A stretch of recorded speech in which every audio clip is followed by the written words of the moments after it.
fiscal, ela é uma ação judicial que vai ser interposta pela Fazenda Pública, ela quer tornar indisponível os bens. É possível que a cautela fiscal seja antes de propor a execução fiscal ou no curso.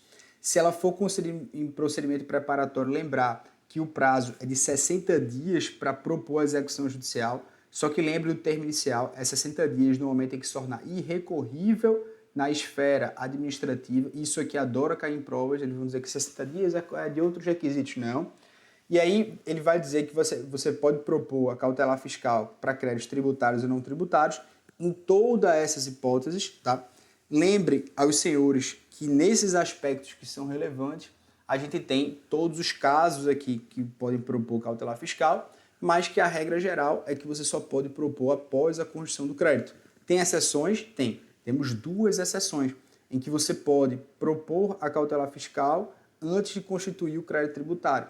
Esses 2 casos também adoram cair em provas, que é quando o cara põe antes da bolsa os bens em nome de terceiros ou quando ele aliena, ele deveria comunicar antes de alienar. Pode ser proposta contra a pessoa jurídica? Pode. Ele vai dizer que a indisponibilidade somente pode ser sobre os bens do ativo permanente, né? E aí ele vai colocar que você também pode atingir o acionista controlador em razão do contrato social que tenha poderes. Ele vai colocar os aspectos aqui. Lembro, novamente, o STJ ele vai dizer para a gente que ele pode atingir outros bens se houver hipóteses aqui de fraude, tá? A competência, nós já sabemos que é o juiz competente da execução fiscal, se vai no tribunal, vai para o relator. E a inicial, ela é bem distinta, porque você tem que dizer as provas que pretende produzir, além do juiz, da qualificação, requerimento para citação, diferentemente da lei da execução fiscal. O prazo é de 15 dias para contestar, indicando as provas que pretende produzir. Cuidado para não confundir com o prazo que a gente tem de 30 dias para embargar a execução fiscal, tá?